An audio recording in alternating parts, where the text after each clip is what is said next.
give me patience, yeah.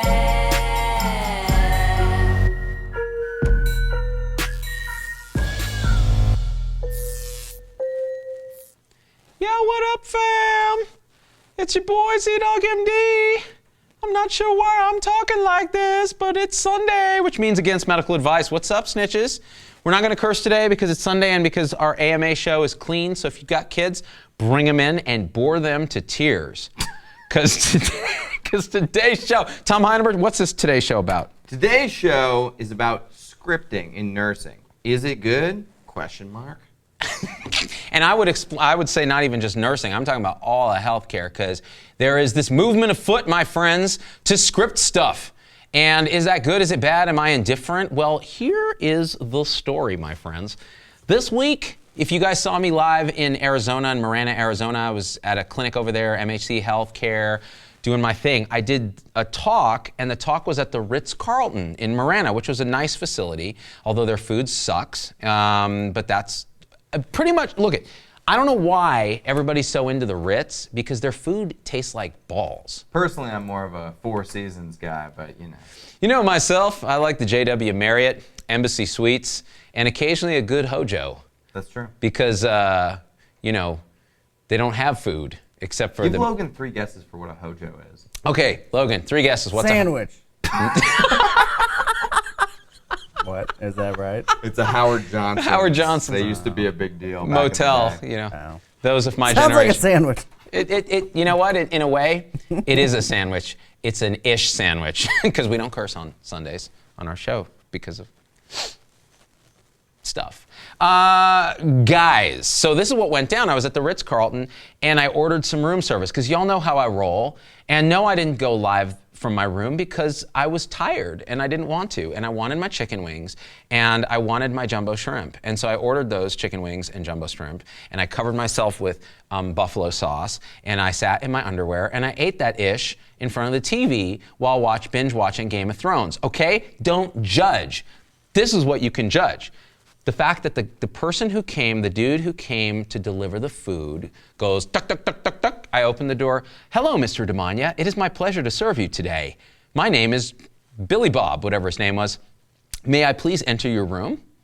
And I said, this is stilted and awkward. Yes, you may, stilted and awkward, Billy Bob. I have no problem with you entering my room. He comes in and he says, how is your day going today? I hope you are enjoying our facilities. There are many wonderful hiking trails. Then he takes the thing and he says, where can I place your meal? And I said, maybe over here? Excellent. May I move the table to the right? Thank you. Did I mention my name is Billy Bob? Okay, here. And then he puts down the stuff and he goes through the ritual of opening each thing and saying, this is your buffalo chicken wings with extra buffalo sauce, ranch, and blue cheese as a custom order. Is this correct, Mr. Damania? Yeah, it's cool, dude. Okay, yeah, I'm gonna go ahead and eat now. No, this is your jumbo shrimp. They came with extra cocktail sauce. Is this to your liking, Mr. Damania? Yeah, the shrimp are cool too, bro. I can see the plates there, and everything is cool. Now I just want you to GTFO so I can EAT my MEAL, and I'm gonna SPELL everything else in this entire SENTENCE. And he's just like, yes, okay, excellent. May I provide you with the check, sir? Yes, you may. How is your day going? Have you tried our hiking trails? I'm like, you repeated that part of the script. You already did that one. Then I signed the thing and he goes, may I please set your privacy on the door so you may enjoy your meal without any disturbances, Mr. Damania? Yes, you may, Jerome. Thank you. Thank you, sir. And then he closes the door and walks out. The entire interaction lasted way longer than it should have, gave me information I didn't want or need, and made me think that he was a freaking Stepford robot. And I started thinking, I've heard so much about the scriptification of medicine and how nurses in particular are having to go through Studer and ADET and all these other sort of scripting protocols. And it got me thinking, does this stuff actually do anything? Does it destroy medicine? And why are my buffalo wings cold? Because I had to wait so long. What do you think, Tom Heineberg? Rich people probs. By the way, I don't think a guy named Billy Bob is working at the Ritz. No. But Well, you know what I it was hate, Arizona. You know what I hate about those scripting things is, you know, it makes the other person into an automaton, and you're like, why am I even talking to a real person right now? Well, This feels like when I'm on hold with a call center. Now that's going through the phone tree. That's exactly what I felt like. I'm like, get me a robot or a Right. brobot. Yeah. And here's the best part. Because at least then you can just be like, cancel, Yep. operator. Yep. Yeah. Yep. And this is the thing. So I started talking to some of the people who were at this conference, and some of them knew friends who worked at the Ritz. And what they said is that everything at the Ritz is protocoled out. It's scripted out. And the employees there learn the protocols and cannot deviate from the protocols on pain Right. of death. And so as a result, the feeling I got when I was there was of an artificial, stilted friendliness that was inauthentic, even though they all had perfect smiles. They even managed to wrinkle the little sides of their eyes. But then you look closely and you look under the facade and you see what's happening. Billy Bob, who was actually an Asian male, so probably not named Billy Bob, he had short sleeves as part of the Ritz outfit, and on his left arm there was a strange glove-like pantyhose from his elbow all the way down to his wrist. And it took me a second to figure. I was like, is this some kind of compression stocking? Does he have a DVT? Is it like some weird carpal tunnel thing? No, it was something to cover his tattoos. Yeah. So not only do they script how you talk, they script how you look, they script how you walk, they script how you poop, like all of it. And I'm extrapolating from first principles, Tom, because they're scripting how he poos. This many wipes, this much grunting. It's a whole process. It kind of reminds me, an early example of this would be Henry Ford. Henry Ford basically would go in and tell his workers how to live their lives, even when they weren't in his factory. But you know what? That was Henry Ford, and I trust the F out of Henry Ford. Well, that was going on back in 1910 when people didn't know any better. It's pretty amazing it's still going on today. Right? I mean, if you're going to do it today, you might as well talk like Henry Ford did. Now listen here, see? You need to wipe your butt 3 times and then make sure that you pull this lever 4 times and make sure this happens. But see, now it's happening in healthcare. Now here's the question.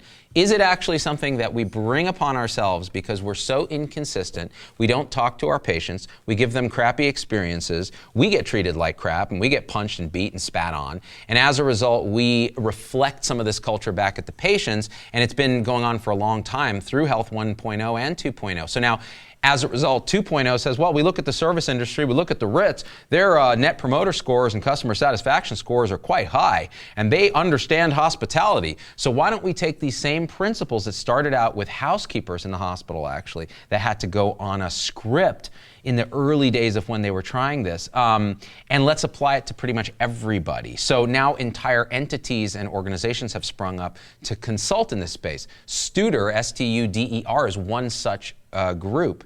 And they came up with a particular type of script, which we'll talk about in a second. But the question is, again, why do it? And I think part of the reason is that we're so non-standardized in healthcare that it gets to the point where you're missing stuff. So people don't introduce themselves to patients. They make U-turns at the foot of the bed. They don't set the expectations for the patient and say, how long are you going to be waiting for this thing? When's the doctor going to be here? What's the procedure for? What's going on? And so as a result, having a script allows some protocolization and standardization of the information we give. And in fact, I was talking to some of the group of clinicians at this talk the other day in Arizona, and they were telling me, now they have certain protocols, the MAs. I was talking to the MAs, the medical assistants, and they were saying, we have to actually ask, do you have sex with men, women, or both? How do you gender identify? And there's a series of questions. And so you're asking a 70-year-old guy how he gender identifies, right? And believe me, they get a lot of crap from these patients. Dude, I broke my finger.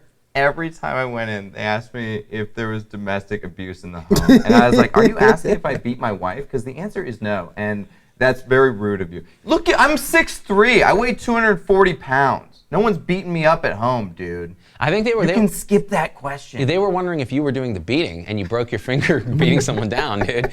And I'm thinking about your poor little dog who really has the emotional feel to me of an abused animal. I'm just saying, because you abuse that animal with love. You guys don't understand what a wuss Tom Heineber becomes around that dog. See, what would one of these scripts sound like? Oh, I love how he's changing the subject now. He's like, you're a wuss around your dog. He's like, well, so what would one of these scripts sound like? See, Okay, because I don't want to talk about this dog my dog anymore. is a proper little gentleman, okay? All right, you shut your mouth. He's a way better dog than you are, by the way.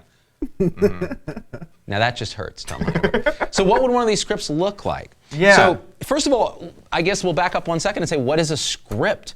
Is it a written out set of statements that you give, or is it an outline and a sort of a map for the kind of content we want to actually convey, but we don't actually write it all out? Now, one of those answers is correct for healthcare, in my opinion, and the other is not.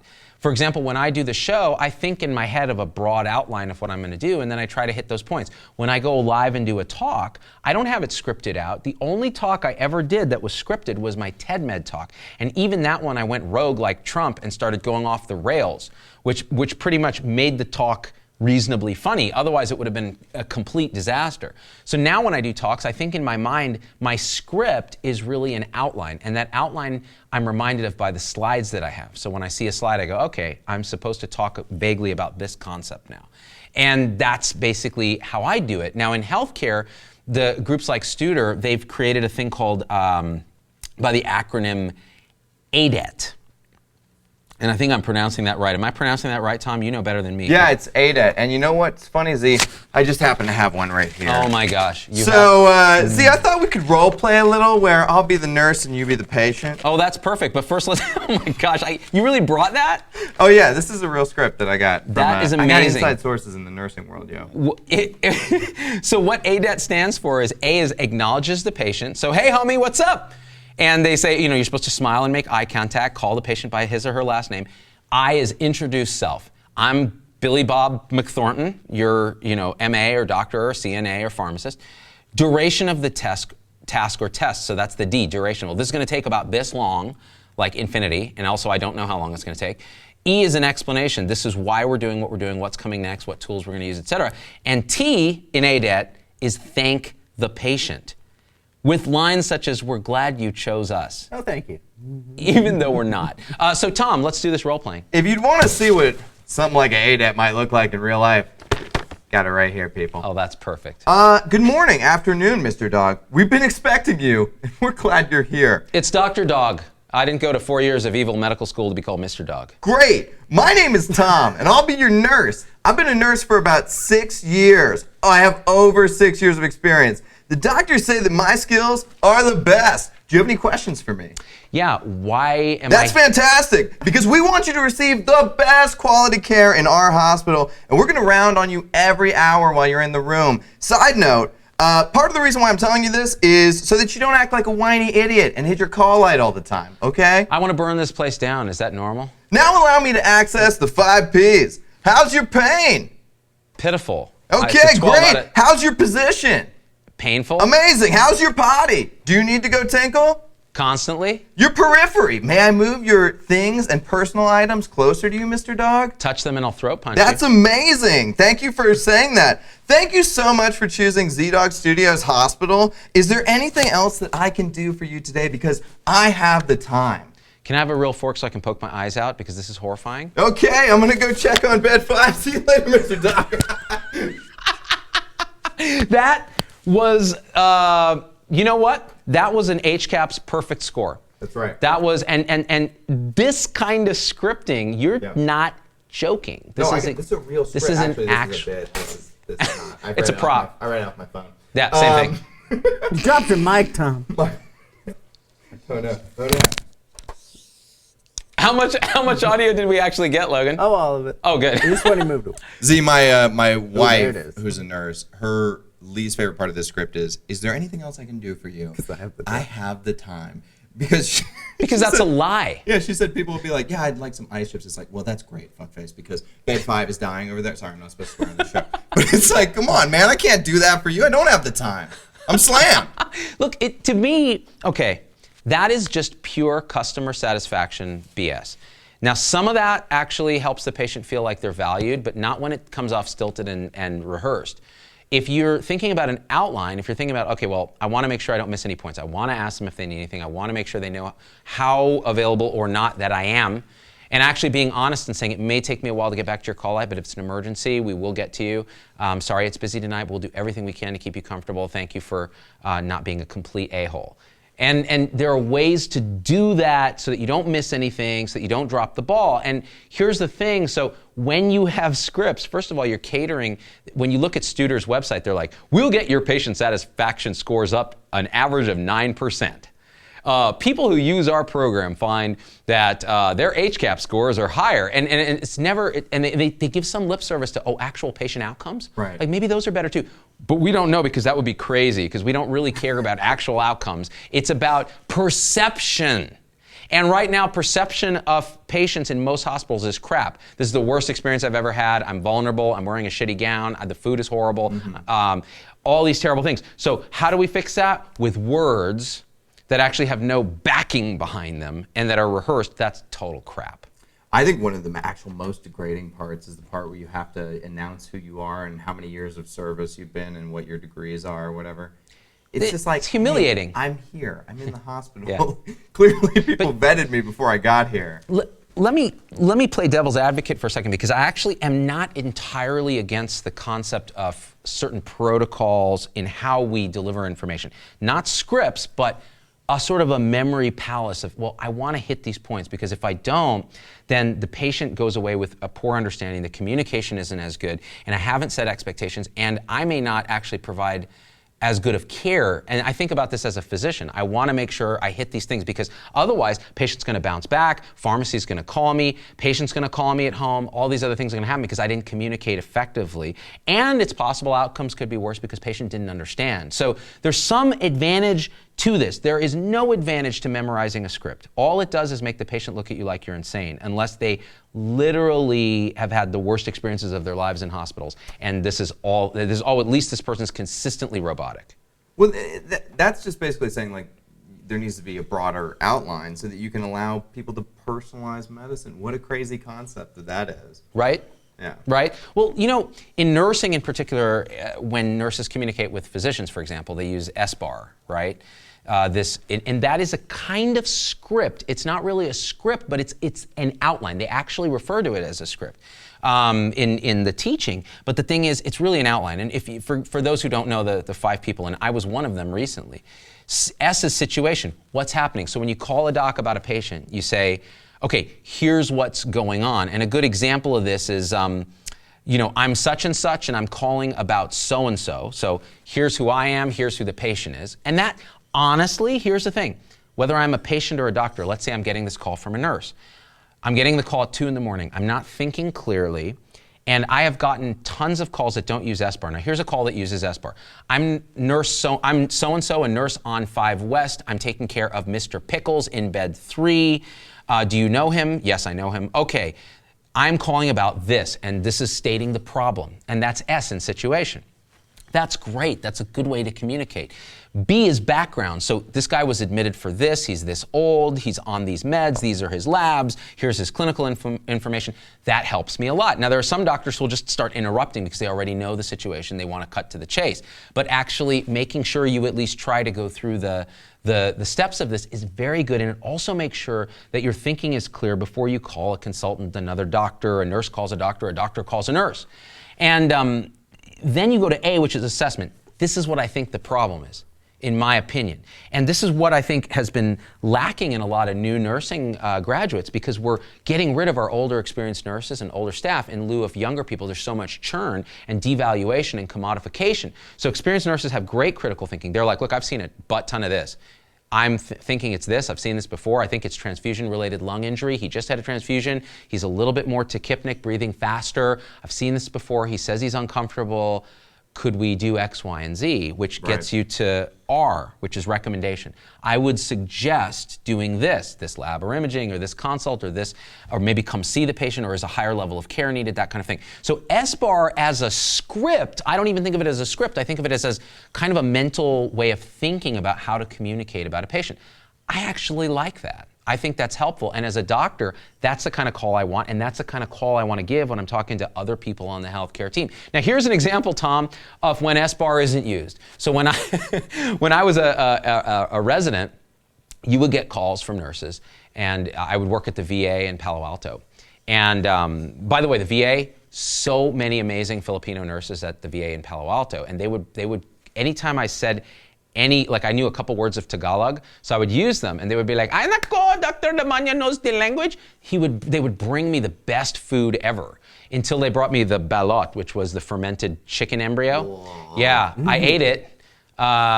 It was crunchy, but I really deeply appreciate it. But sometimes you would get calls that were non-SBAR, and it would be like, I'd wake up, "It's Dr. Damania, I'm on call, medicine," and it would be like, "Hello, doctor, you know bed 5?"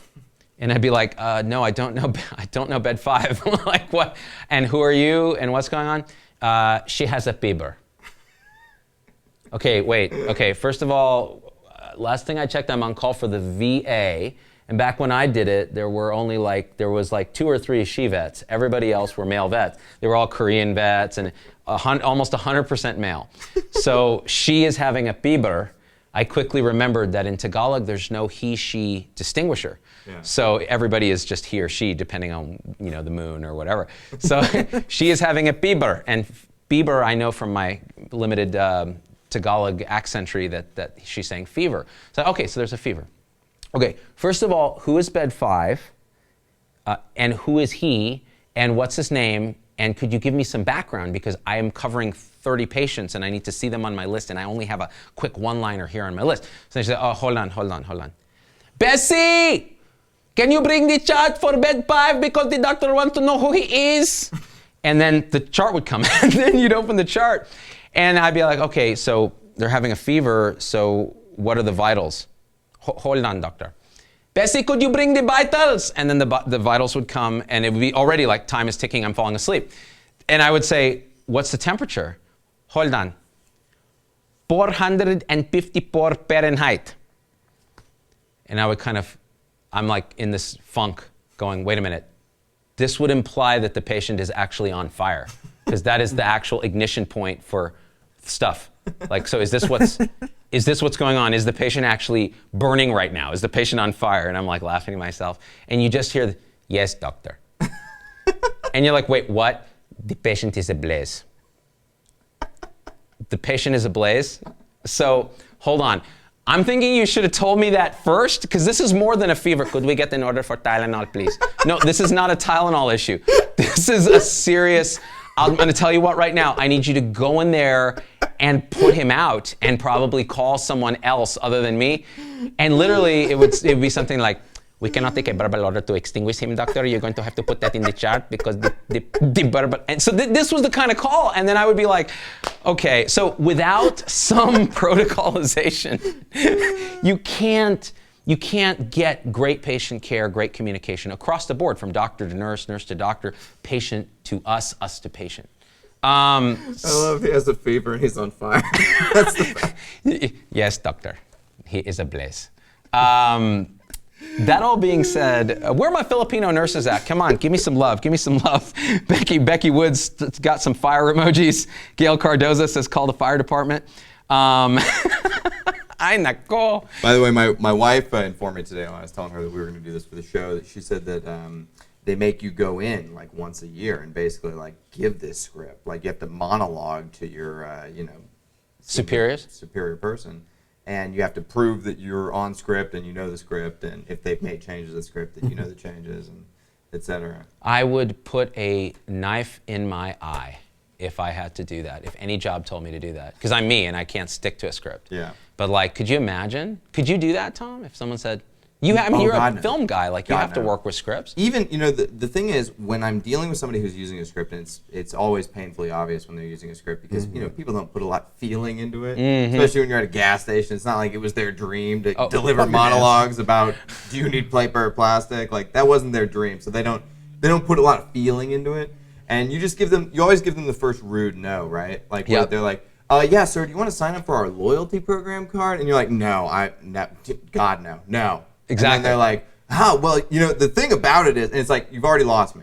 I told you no. I told you I don't want this script. I told you I don't want this interaction all in one go. Yep. And you continue to now go. This is exceedingly painful. It's funny, that made me think of Fabulous Freddy's gas station here in town in Summerlin.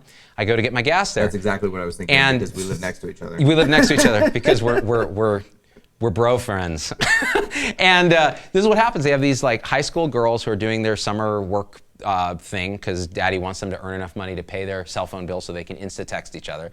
And they'll come up after you pull in and they'll be like, "Hi, have a fabulous day. Would you like me to pump your gas?" Yeah. And I'm like, "What is this, 1955? No, I don't want you to touch my car. I don't want you to touch my gas tank. I definitely don't want to tip you. So I'm not, I'll pump my own gas." Right. "Well, have a fabulous day." And they walk off. And I'm just thinking, this is so awful. Like I want to burn this entire place to the ground. And then you go across the street to Terrible's. It's literally a gas station called Terrible's. And they're like, "Yeah, what, you want gas?" "You can have gas if you want." "No, I'm not gonna pump your gas, bitch. I ain't got time for you." I mean, that's the gas station I want to be at. Maybe it's just me. That is so true for people who live in Las Vegas. They know. So, do you think it's harder to get doctors to use these scripts than it is to get nurses to use them? Oh, doctors. So doctors have an entire part of their brain devoted to resisting anybody telling them what to do in terms of scripts. And so when Atul Gawande wrote his book, The Checklist Manifesto, which is all about how standardization of certain protocols in surgery can actually save lives and improves outcomes, pretty much everybody was like, "Oh, hell no, you don't tell me what to do." And the truth is, when we use our electronic health record and we add checklist order forms, these are a double-edged sword. So one thing they do on the bad side is that there's all this duplicate orders and stuff that you don't need that you have to go through every single time and click on or off. The good news is they often have stuff in, again, the protocol that you would have forgotten to do or to ask or to think about. So DVT prophylaxis, ventilator-associated pneumonia prophylaxis, things that are going to actually save lives and improve outcomes that you might have forgotten because you're fallible and you have 30 patients and you don't think necessarily as systematically as that. Those sort of click protocols helped me organize my thinking. So it really depends. Now, as far as verbal scripts, I think every doctor should have an outline in their head of how they're going to communicate data consistently. And the key thing is consistently, because if you're inconsistent, first of all, patients often will complain that one person at the clinic, asked them all about do they have sex with men or women or both and what's their gender identity, and the other one didn't. And then they get angry when there's inconsistency, and they assume that this person has it out for them. If there's a degree of consistency across caregivers, it's a little easier, but no one wants to be scripted. So how do you do that? You hit major points. And that's not super difficult to do. And the problem is we have to click a lot of boxes in the chart anyway. So a lot of times it comes off as a script because you're like, "Hey, do you smoke? Yes. You should quit smoking. It is bad for you." Click. And it's never going to come off as authentic. And this is the thing. It's about authenticity, isn't it? Don't you want your caregiver to have some semblance of actually treating you as a unique person? Yeah, of course. I mean, hookers, it's the same way. You want them to pretend they love you. Did I say that out loud? I meant to think that. That's called the girlfriend experience. You can pay extra for that. Can you? It's extra? I've heard. I've never been to a brothel. The thing, it's so infuriating when someone is doing this to you in person, face to face. The administration thinks it's going to be better. It's way worse. When you're doing it to me over a phone, I get it. Yeah, you're sitting there reading off a script. When you're doing it to me in person, we're looking each other in the eyes, I'm ready to kill you. Yeah. I'm ready to jump over the counter and literally strangle you to death. Well, I didn't. So let me finish the story of Billy Bob, the Asian service person at the Ritz. So he had delivered my food that day for breakfast. I had just a pot of coffee. Then he delivered the buffalo wings for lunch. Then I went to the talk and I did my performance, and he was one of the wait staff. By the way, so he must have worked a 16-hour day. He was one of the wait staff in the evening, and I tipped him each time. He was one of the wait staff in the evening serving the meals to the people at the dinner that I was performing at. I saw him there, and I said, "You know what? Do you think, because I don't want to waste all this food because I can never eat before I perform, and it's this nice, really nice meal. Can you have it brought to my room, and I'm happy to, however you want to facilitate that, let's do that." And this is what happened. Immediately there was a violation of protocolization, like, "Wait, what? You want me to do what? Wait, I'm sorry, I have no," does not, steam started coming out of the robot. And he literally looked at me like,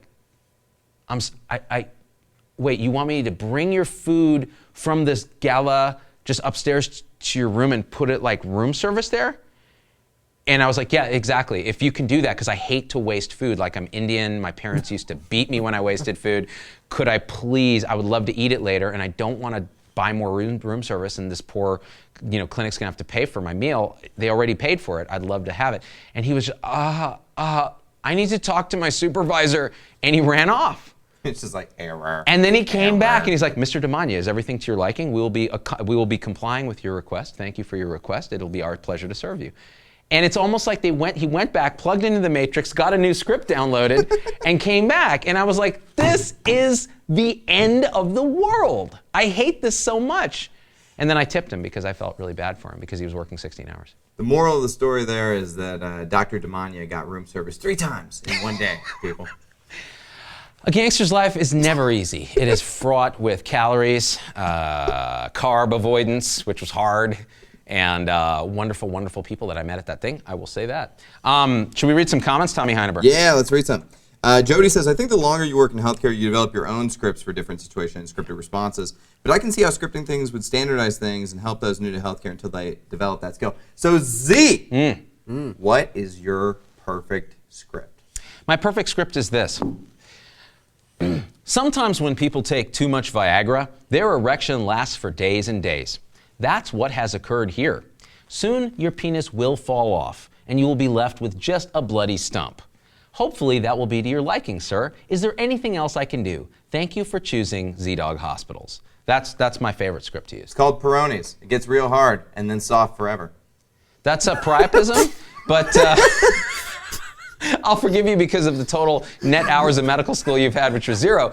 But Peyronie's is great because it's a bent penis. One thing I wanted to read a quote actually of someone who was quoted in Dollars and Cents, the magazine of economic justice. Ooh. That's a thing. And they were talking about scripts, and they said, the exchange may feel unnatural, even awkward, but scripted talk is more than just an annoying quirk of the modern service economy. It represents a deep form of managerial control, a regimentation of the labor process so total that it extends even to speech. So this is actually a common refrain in unions, nursing unions, like you cannot script us because it is a kind of managerial control. Like what you're trying to do is just extend your evil employer influence to us. But then the counter is, then stop doing such a shitty job explaining stuff to patients. You know, if we were smart, we would have related this all to the NFL controversy and the free speech thing, because it's almost vaguely a free speech issue. It kind of is. Like, can I not do my job in a way that actually is concordant with me and who I am? But the truth is, like, again, like the commenter said, Jody said, like, we come up with our own scripts, but people who are new to the game, they might need help with that, and then they modify it. So again, and I'm going to take a stand here. I'm going to say we need mental protocols that are somewhat standard in their overarching structure. In other words, you should tell a patient who you are. You should tell a patient what to expect. You know, you should ask if there's anything they need and then explain and set expectations as to how they might get that. So do that, and do it in your own way, but do it consistently in a way that you have experienced works well for you and your personality and your style of communication. Otherwise, it's gonna be like, yes, you can have what you like. Thank you, hot, bye, and then steam comes out of the robot. I think that you should all just take a knee tomorrow when they make you try and use the script. Yeah, there you go. Yeah. Don't do that. Let's see some more comments here. Agree, says Steve Brannon. Some protocolization is helpful and increases safety, but the pendulum has swung too far and has replaced critical thinking by a new generation of providers. I agree. I think you can overdo everything, and they've overdone this. Because, again, the newer people are just going through the script, and anytime you violate it, they don't know what to do. And now what happens is they're told by protocols when to call doctors. It used to be you actually had to think, like, okay, is this a safe situation? Do I need to call the doctor in my experience? Yeah. Now it's like, no, I got to call the doctor for a white count of 10.1. That's 0.1 above normal or whatever it is. And then the doctor's like, why are you calling me? And then they have to go through SBAR. Yeah. The situation is the white count is 10.1. It's like, yeah, I know. I have access to these labs, but thank you. So nobody gets to use critical thinking when you're a slave to the protocol. Becky Sue, great name by the way, says, wonderful. My favorite script working as a pharmacy tech. Sorry, Geico isn't offering prescription coverage at this time. Do you have another form of insurance? They will insure your motorcycle, but not your That's right. tabs. I would use Progressive, to be honest, because Flow is hot. You know what I mean? Well, Heather Walker says, where is the critical thinking, yo? And then Claire Church says, critical thinking has been kicked out the door. And I think the more that you script people, you are going to inhibit their critical thinking, like you said earlier. If you overdo it. Yeah. Now here's the problem. There's a reason that this came up in the first place, and that is that a lot of people are not doing the minimum necessary in terms of communication. And I see it all the time. I've been guilty of it myself. Like I've been guilty of the U-turn at the foot of the bed, not giving family stuff because I'm busy or I'm brushed or I have some transference. Like I don't like this particular family member who's an ass. And you know, as from a patient perspective, I think a lot of the problems that come later can be alleviated in that first interaction. 100%. If you tell them what to expect right up front, Yep. then they're not going to be anxious, because people are very anxious in a hospital setting.